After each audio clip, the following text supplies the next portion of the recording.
estuvimos hablando con una persona que estaba considerando seriamente el suicidio. Un joven, o sea, muy joven, digamos, con una carrera, un profesional, egresado recién de la universidad con tarjeta profesional.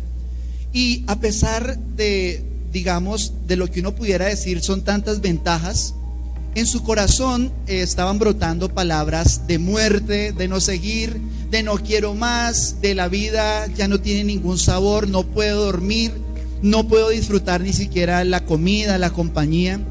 Y digamos, una tras otra tragedia empezó este muchacho a contarnos. Y cuando estábamos ahí, pues él no paraba naturalmente de llorar. Sin embargo, Dios es muy bueno y en su misericordia a todos ustedes y a mí nos ha dado palabras de vida, nos ha dado palabras de fe, de esperanza que transforman para siempre el corazón. Amén. Así como usted las ha recibido, yo las he recibido, porque todas provienen del Señor. Usted y yo también podemos darla. Y créanme que es un espectáculo. Yo creo que yo no sé por qué a construcciones humanas les dicen las 7 maravillas. Yo creo que la maravilla más grande es ver cómo una persona que estaba muerta o que su proyecto principal era morir, se transformara en una sonrisa.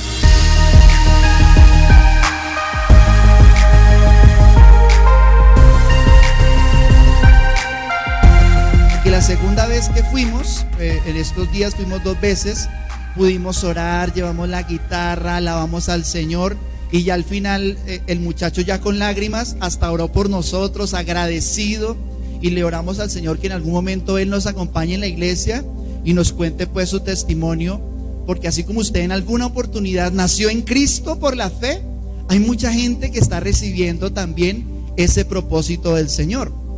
Entonces, en medio de la conversación, yo no sé, el Señor me empezó a mostrar algo muy bonito, y es que él, siendo tan joven, estaba muy lleno de pasado. Tenía tanto pasado, le habían matado varios familiares, hace poco tuvo una experiencia de ruptura familiar, fracaso tras fracaso, y empezó a decir él, no, es que yo tengo que recuperar a mi pareja, porque no sé qué hacer. Y el Señor me ponía a decirle, antes de recuperarla a ella, tienes que recuperarte a ti, porque cuando venga vas a hacerle el mismo daño, vas de nuevo a fracasar, es lo más seguro, ¿sí? Entonces el Señor ponía en mi corazón unas palabras que son el centro de lo que quiero compartir en esta mañana, porque eso aplica para todos nosotros. Y es que tú tienes más futuro que pasado. Tú tienes más futuro que pasado. Tal vez hay historias difíciles, duras, ha habido sí fracasos, ha habido sí muchos errores, le hemos dado cabida a cosas muy difíciles que nos han traído precisamente a las lágrimas, al dolor, a los gritos, a las peleas, a los conflictos, demandas, bueno, una cantidad de situaciones que creo que cada uno de nosotros tiene suficiente como para estar ahondando en eso.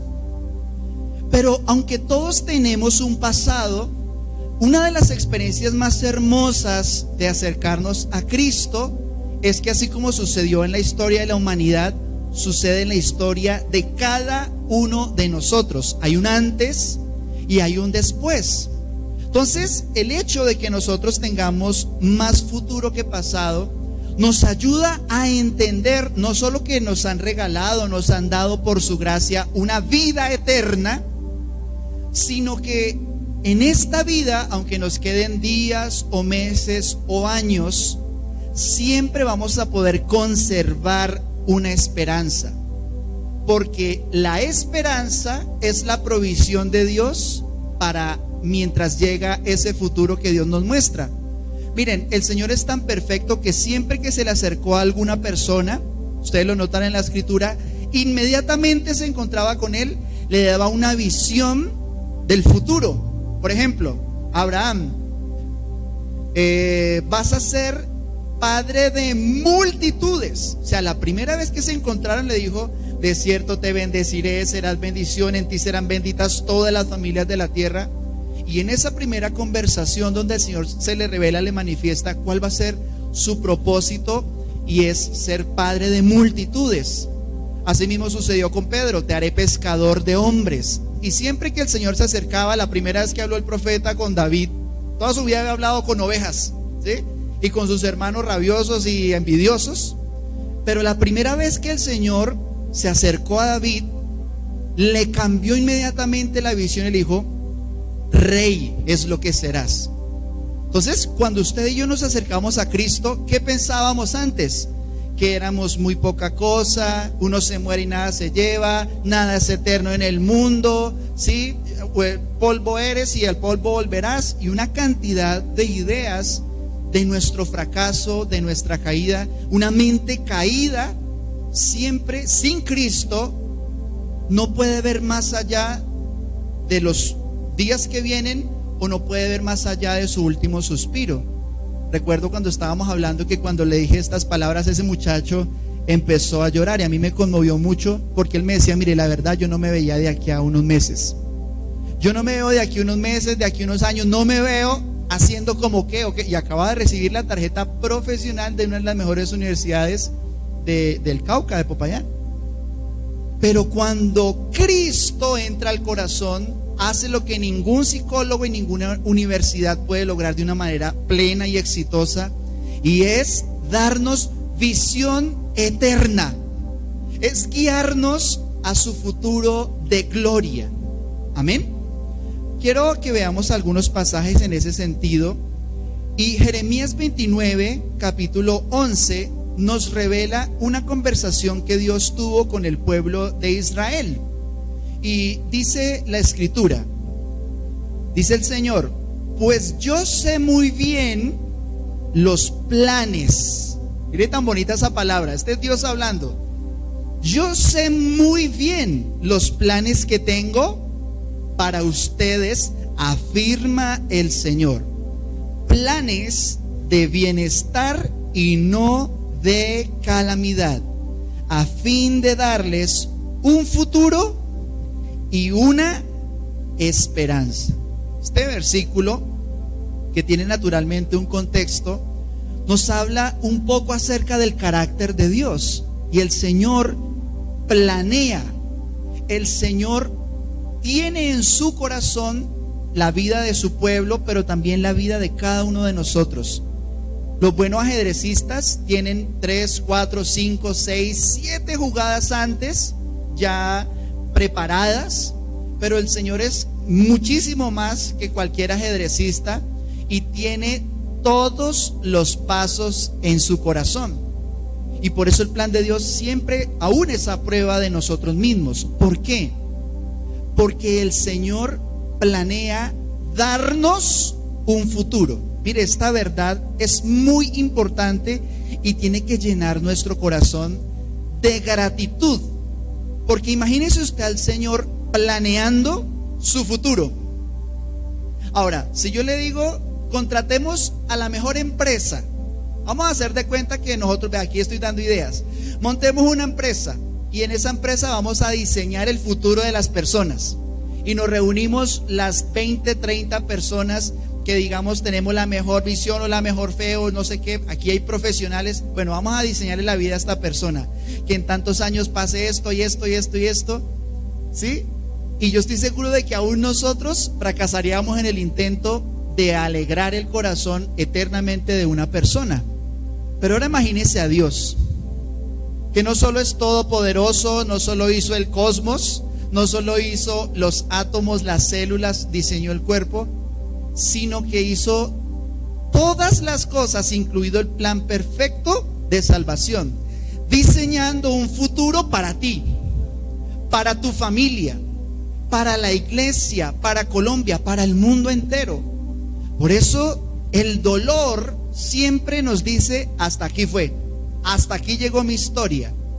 Pero la fe, el aproximarnos a Cristo, es recordar continuamente que aunque esté enfermo, aunque esté en una cama, hay esperanza.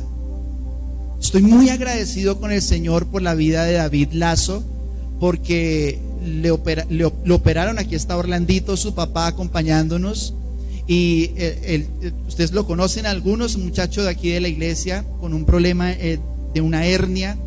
Y fue muy tremendo porque yo me encontré con el fisioterapeuta, con el fisiatra que dio el diagnóstico antes de que a él lo operaran, y me dijo: no, pastor, la verdad es muy complicado.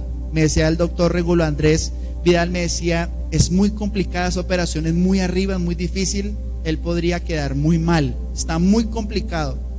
Y a los 2 días ya estaba por fuera y salió caminando, se montó en el carro. Solamente pues tenía la columna así derechita por cuidado, tampoco estaba como cordero de la manada, pero sí estaba vivo. Estaba vivo. Entonces, el Señor está organizando, planeando, ha diseñado eternamente un futuro para nosotros. Dice la Escritura también, ya en el Nuevo Testamento, en 2 de Corintios 5:17, uno de los versos más conocidos de la Escritura, y es: si alguno está en Cristo, nueva criatura es. Las cosas viejas pasaron, he aquí, todas son hechas nuevas. Y vamos solamente a recordar algo, y es que cuando tú te acercas al Señor, cuando tú por la fe puedes recibir a Cristo, cuando tú estás en el Señor, en el plan de Dios, hay una nueva creación. Usted y yo somos una nueva criatura. Que existía en nuestro cuerpo, digamos, nuestro cuerpo respiraba, nuestro cuerpo hablaba, miraba, pero había algo que nos faltaba, y ese vacío, esa muerte espiritual, no nos dejaba comunicarnos, ni mucho menos aspirar a una vida eterna. Pero cuando una persona está en Cristo, nace de nuevo.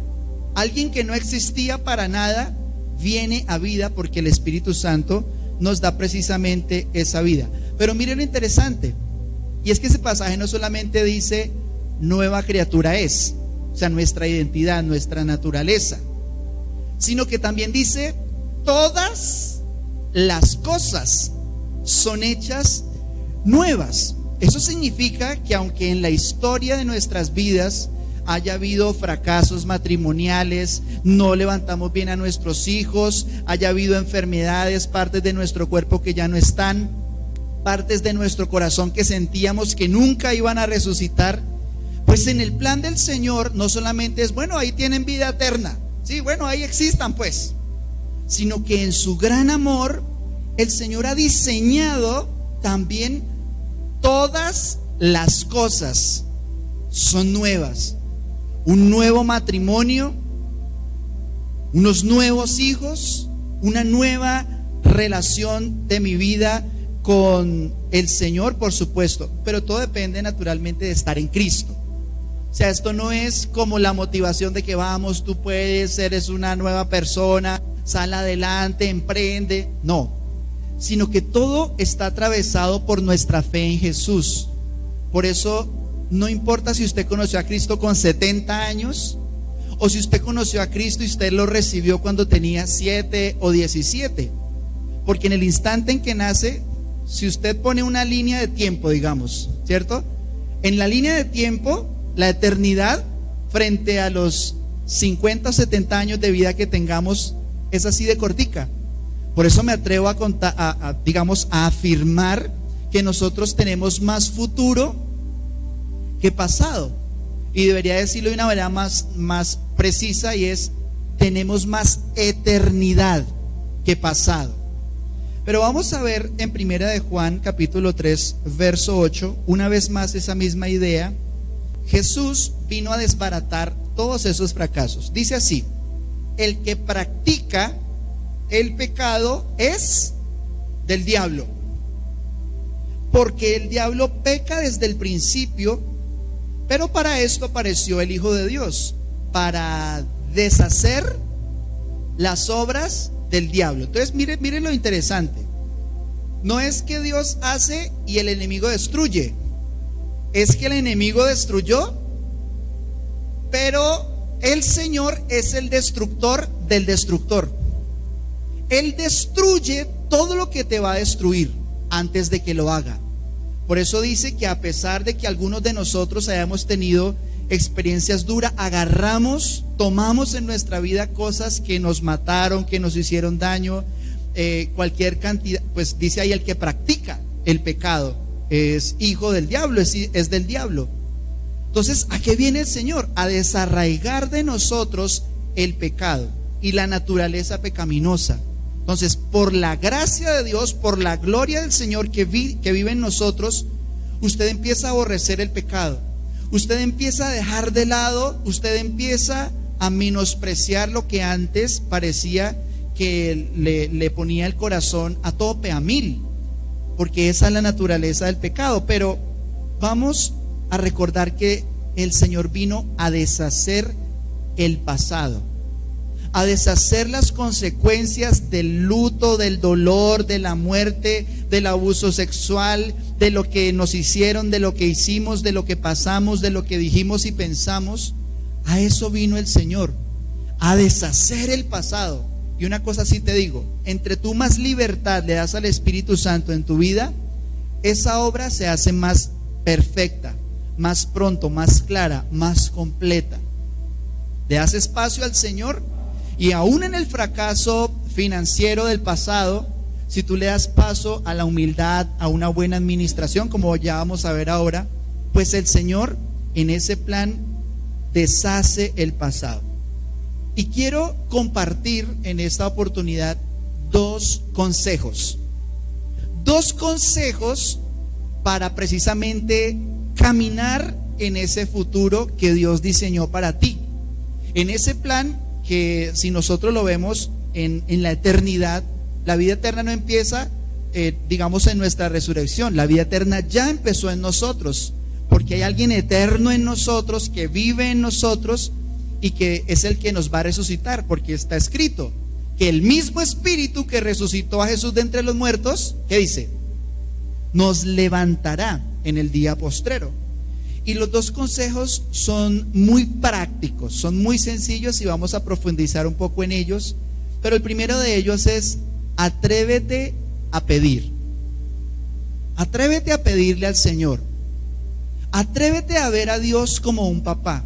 Los que no tuvimos la bendición de crecer con papá y mamá a la vez, tenemos un poco que hacer el esfuerzo adicional, ¿no? Los que no tuvimos un papá, de decirle: papá, me están pegando en el colegio, papá, no sé qué, papá, me falta unos zapatos, lo que sea.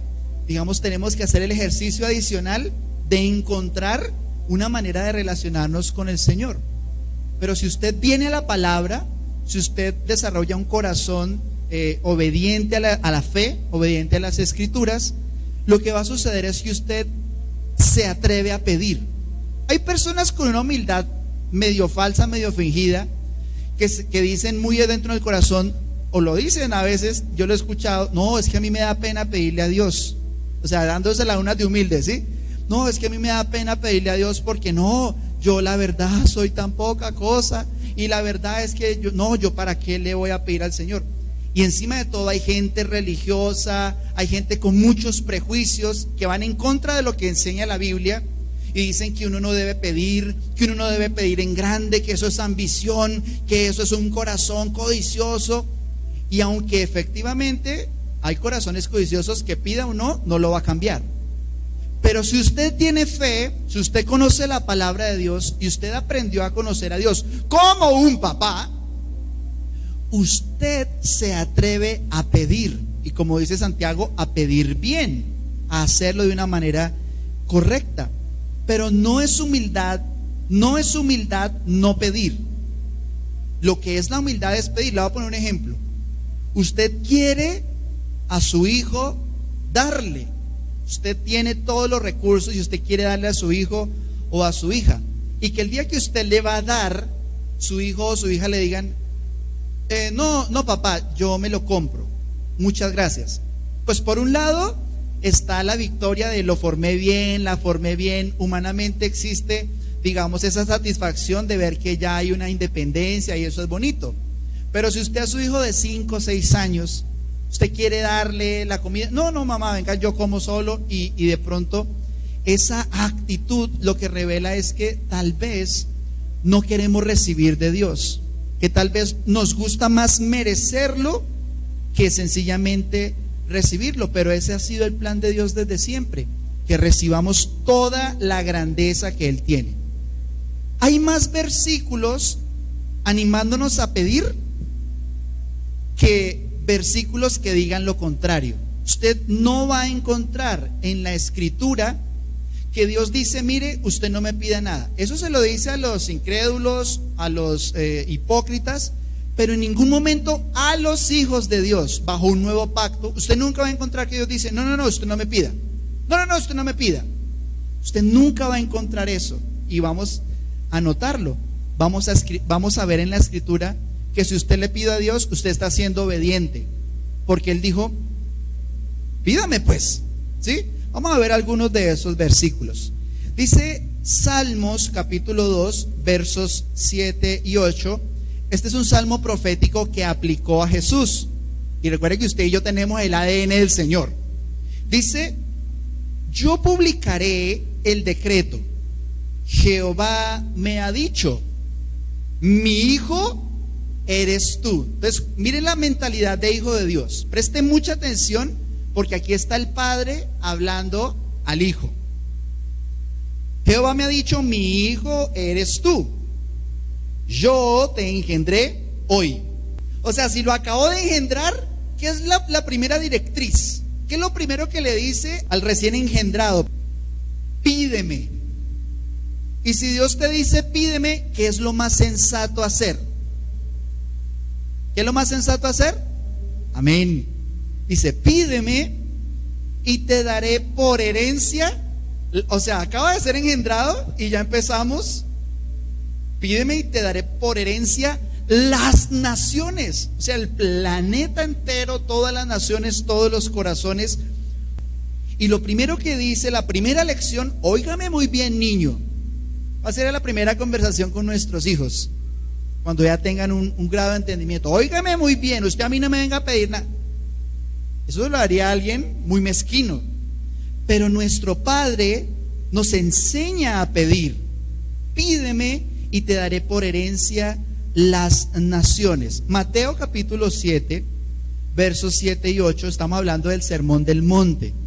El Sermón del Monte es básicamente la vida práctica, la vida, el día a día de los cristianos. Y dice el Señor a sus discípulos: pidan y pidan y pidan y pidan. O dice pidan e inmediatamente, ¿qué dice? Se les dará. Pidan y se les dará. Diga conmigo por favor: cuando yo pido, mi Padre me dará. Dice además: busquen y hallarán. O sea, el Señor nos está empujando, nos está desafiando. Hacele pues, dale, pídeme, busca. Y dice además: llamen y se les abrirá. Usted toque a la puerta del Señor.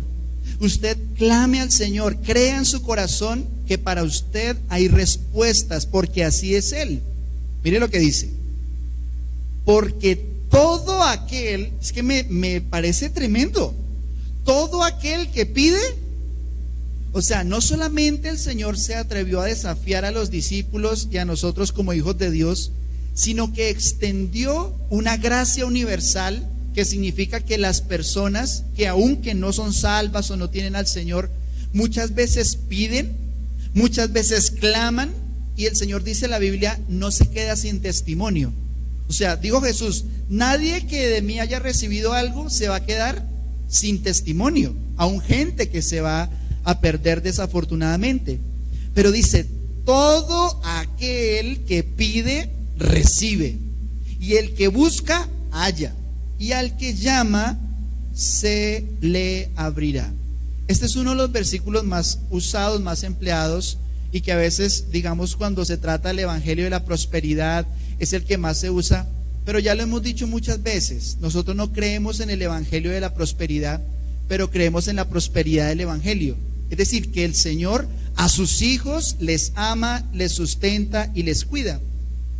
Pero esto tiene que ver con la vida espiritual, por supuesto también. Esto afecta a la vida espiritual, porque a continuación nos da un contexto todavía mejor, diciendo así: ¿qué hombre hay de ustedes que si su hijo le pide pan, le dará una piedra. ¿Alguna vez a ustedes les pasó algo así con sus papás? ¿No? O la siguiente dice, o si le pide un pescado, le dará una serpiente. Ay, ¿usted qué desayunó y qué almorzó? No, para la gloria del Señor, Señor me sirvió, yo le pedí un pescado y me dio una culebra, una serpiente.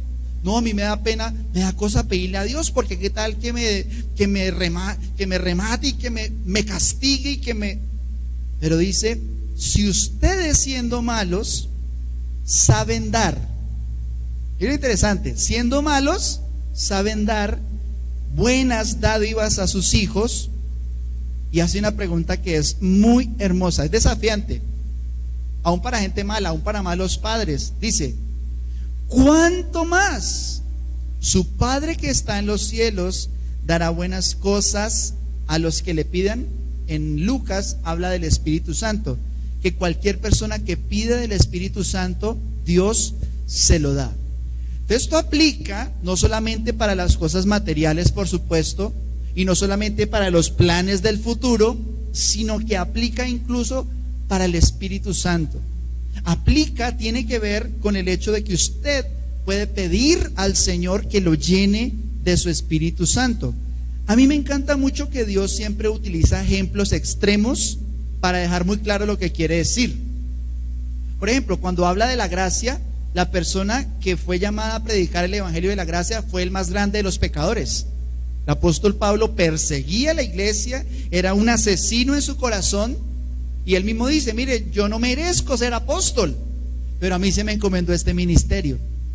De la misma manera, Jesús, cuando predicaba, ponía el ejemplo más extremo, lo que la gente más consideraba vil. El Señor decía a los fariseos, les decía, las prostitutas y los ladrones van delante de ustedes al reino de los cielos.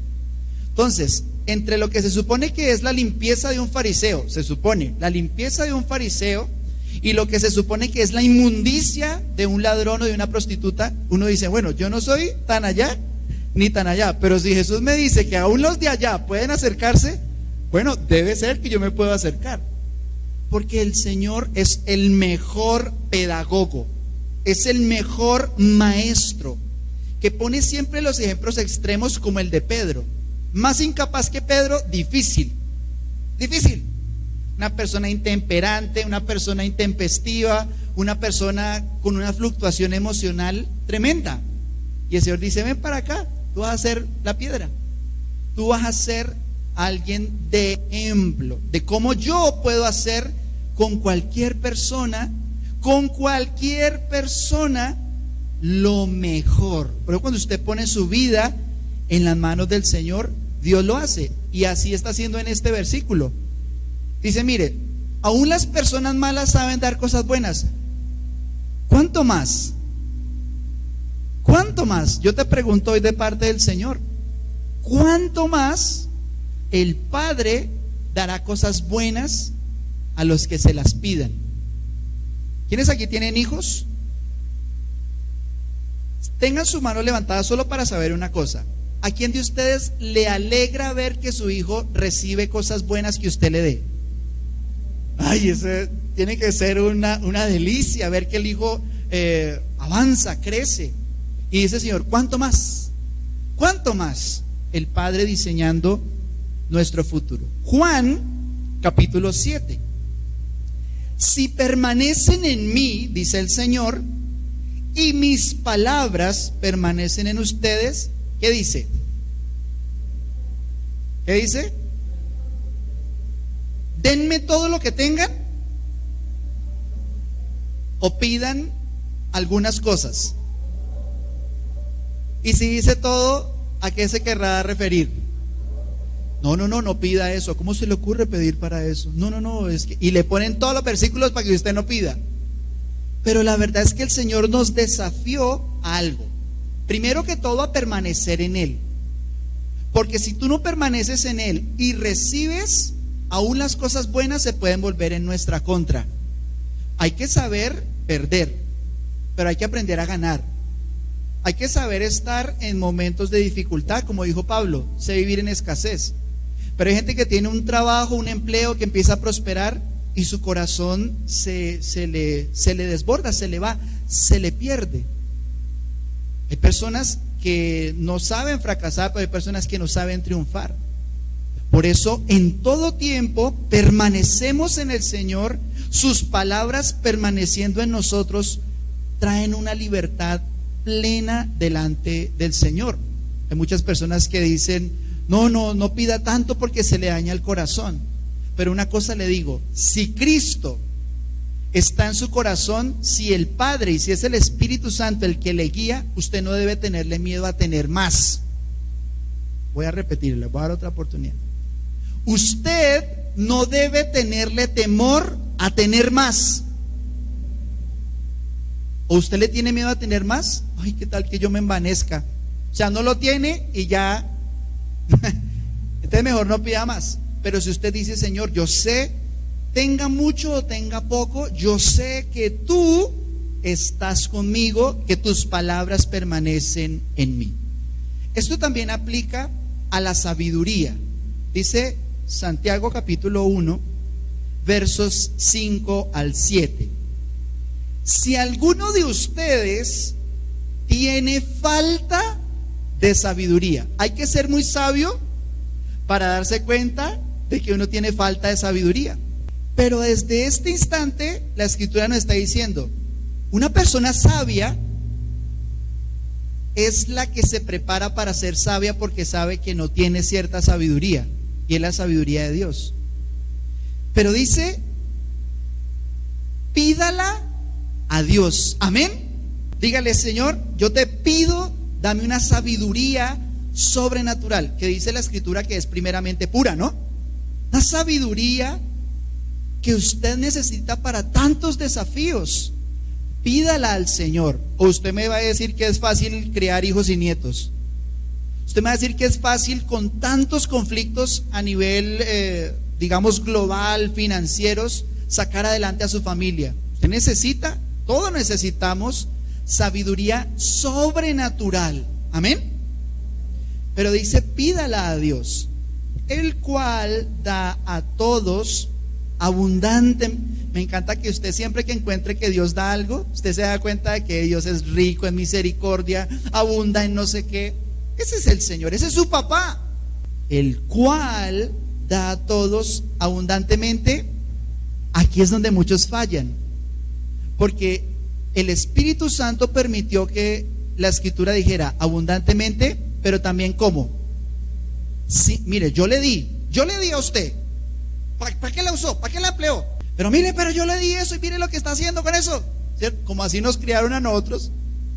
Pero el Señor, yo creo que usted tenga esto muy claro en su espíritu: el Señor no le reprocha a usted esa sabiduría que Él, por su pura riqueza y su misericordia, le ha concedido. Amén. Y dice: pero pida con fe. Pide con fe. La sabiduría también se pide con fe. La sabiduría no es solamente clavarse y estudiar, eso es importante y es muy bueno. Pero la sabiduría que viene de lo alto, dice la Escritura, y que se manifiesta por la palabra de Dios, esa sabiduría tiene que ver con la fe. Hebreos capítulo 11 dice: por la fe entendemos, dice la Escritura. Por la fe entendemos. La fe te trae un entendimiento especial. Dice: pida con fe, no dudando nada, porque el que duda es semejante. Ay, ¿será que le pido a Dios sabiduría o será que no? Ay, ¿qué tal que yo sea más sabio? El que más se le da, más se le pide. ¿Sí? Ahí sí se ponen todos teológicos. Pero dice: el que duda es semejante a la onda del mar, que es arrastrada por el viento y echada de una parte a otra. No piense pues quien tal haga que recibirá cosa alguna del Señor. Primera de Juan 5, versos 14 y 15. Y esta es la confianza que tenemos en Él. Mire que aquí la palabra confianza aparece en el mismo contexto de pedir. Ojo con eso.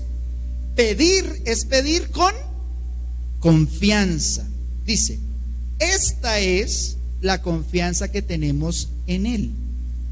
que si pedimos alguna cosa conforme a su voluntad, Él nos oye. Y si sabemos que Él nos oye en cualquiera cosa que pidamos, sabemos que tenemos las peticiones que le hayamos hecho. Anímate a pedir, anímate a hacerlo con confianza en tu espíritu. La Escritura dice: el perfecto amor echa fuera el temor. Entonces, si tú sabes que eres amado y si tú amas en respuesta, porque Él nos amó primero, si tú amas también al Señor, el temor que hay en el medio empieza a diluirse y vienes con confianza ante el Señor, vienes con libertad porque sabes que eres amado, porque sabes que Él es el centro también de tu corazón. Y ese primer consejo terminamos con Filipenses 4:6, que dice: por nada estén afanosos, sino sean conocidas sus peticiones delante de Dios en toda oración y ruego con acción de gracias. Aún en la ansiedad, aún en el afán del corazón, aún en el peor momento, anímate a pedir. Mire, esta es una tragedia que también como pastor uno puede testificar muchas veces. Y es que personas tienen peticiones y hasta que llegan al extremo de la necesidad, ahí buscan ayuda para orar por esas peticiones. Toda su vida ha querido algo, ha necesitado algo, pero hasta que está en el momento de crisis, ahí sí es. Yo he escuchado a personas que dicen: mire, yo la verdad no puedo más, me quedo grande, ayúdenme, ayúdenme. ¿Por qué esperar eso? Teniendo nosotros un Padre tan bueno como el que tenemos. Por eso dice: por nada estén afanosos. ¿Qué es el afán? Es estar muy llenos de pasado, de presente y de futuro sin Dios. Pero si usted sabe que es amado, usted desarrolla una libertad, una calma, una paz que sobrepasa todo entendimiento. Amén. Bueno, y el segundo consejo, si el primero era atrévete a pedir, el segundo consejo es: sé fiel. Si usted quiere prepararse para ese futuro que Dios diseñó, sea fiel. Y quiero ver muy rápidamente que veamos qué significa ser fiel, porque ya que estamos hablando de pedir, también es importante administrar todo lo que sabemos que el Señor ha diseñado para nuestro futuro. Apocalipsis 19:11 nos dice así: y vi el cielo abierto, y he aquí un caballo blanco, y el que estaba sentado sobre él era llamado Fiel y Verdadero, el cual en justicia juzga y pelea. ¿Por qué es tan importante escuchar las palabras de Jesús? Porque Él es el único fiel. Solo en Cristo usted puede desarrollar un corazón fiel, porque Él es el mejor ejemplo. Usted se pone a ver la vida de nuestro Señor y en los momentos, en cualquier momento, siempre fiel al plan, fiel al propósito, fiel a la voluntad del Señor, aunque eso le costó su sangre y momentos de mucho tormento.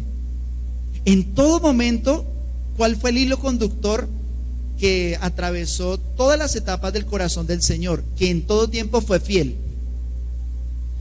Antes, cuando era niño, fue fiel.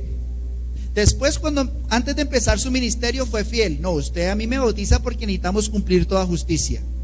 Ya en su ministerio, haciendo milagros, lo iban a poner por rey. Y él dijo: no, se les escabulló. Cuando lo iban a matar antes de tiempo: no, este no es el tiempo. O sea, en todo tiempo, fiel, fiel, fiel. Lo estaban torturando, fiel. En la cruz, fiel, hasta el último instante, fiel. Y resucita y es fiel. Y viene por segunda vez y lo vamos a ver fiel y verdadero. ¿Quieres aprender fidelidad? Conoce al Señor. Dice Lucas 16, versos 10 al 12: el que es fiel en lo muy poco, también en lo más es fiel. Y el que en lo muy poco es injusto, también en lo más es injusto. Pues si en las riquezas injustas no fueron fieles, ¿quién les confiará lo verdadero? Y si en lo ajeno no fueron fieles, ¿quién les dará lo que es suyo? Ya hemos hablado en otras oportunidades de esto, pero quiero solamente animarlos a algo. Y es que lo que Dios ponga en sus manos, véanlo como algo que es poco. Si usted en su mente piensa que lo que tiene es demasiado, usted está diciendo no puedo ser fiel o Dios se excedió conmigo. Pero si lo que Dios le ha dado, usted desarrolla una mentalidad de verlo como poco, usted puede administrarlo mejor. Si Dios a usted le concedió una empresa, si hay un momento en el que la empresa lo satura, si la empresa parece que lo va a destruir, el Señor lo ama más a usted que a su empresa. Entonces es muy posible que por amor tenga que desinflarse un poquito. Lo mismo a la hora de usted pastorear personas, a la hora de usted servirle al Señor. Si cualquier cosa usted empieza a verlo como mucho, porque miren esa parábola de los talentos. El que tuvo un solo talento dijo, esto es mucho para mí, porque de hecho un talento de oro era de plata o de dinero era demasiado. Eso es una cantidad de peso, no es una sola moneda, es mucho, son varios kilos. Entonces, no, esto es mucho, y lo enterró. Pero el que tenía 10 dijo, no, yo puedo con esto. Fe, yo puedo con esto. ¿Por qué? Porque en su mente era poco.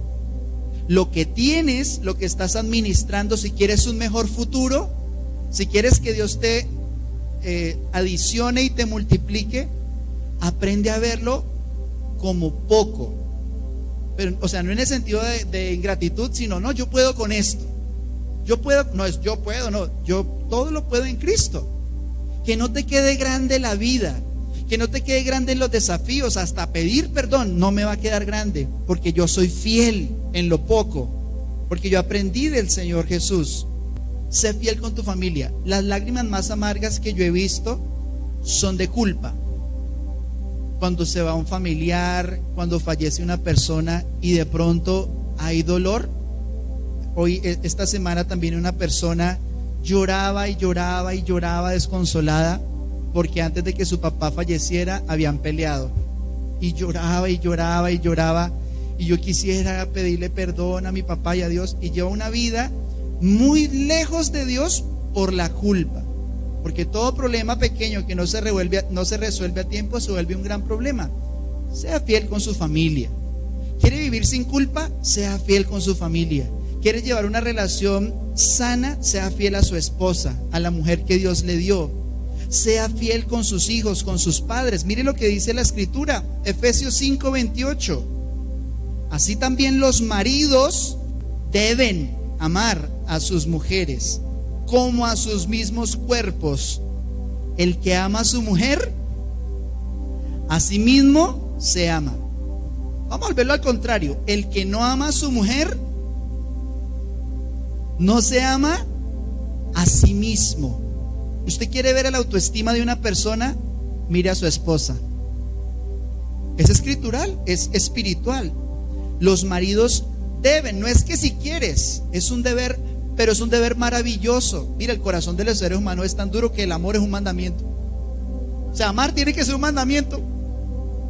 Pero el que ama a su mujer, a sí mismo se ama. No te quedes con culpas, porque yo les digo, para empezar una relación sentimental con otra persona, no hay paz si no se resuelve ese asunto del pasado.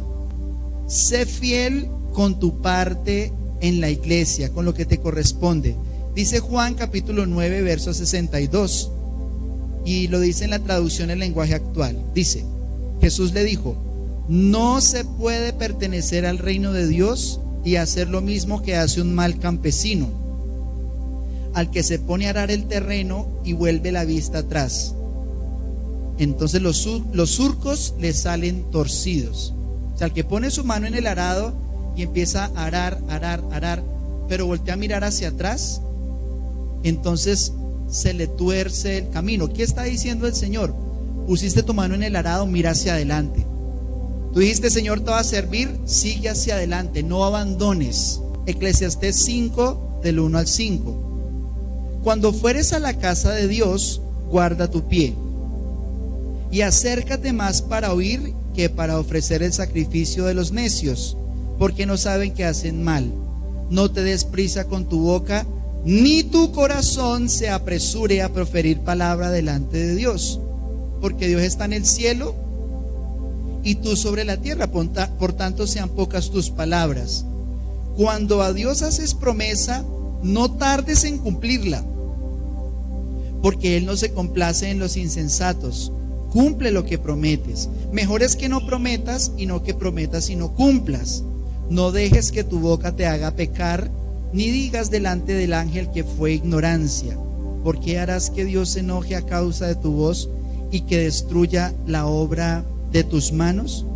Aquí lo que está diciendo es, cuando hacemos un voto a Dios, hay que tener mucho cuidado con eso. Yo un día le dije al Señor: Señor, te voy a servir todos los días de mi vida.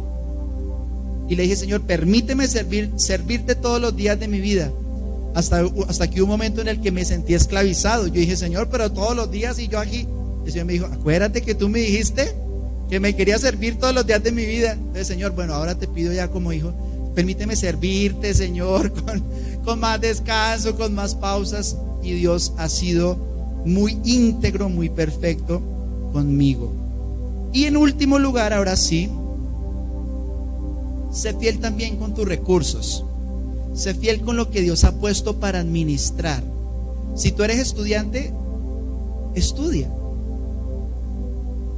Si tú eres trabajador, trabaja, hazlo fielmente. Si eres el jefe, sé fiel, paga bien, paga el jornal, paga los horarios como es, prestaciones, servicios, todo.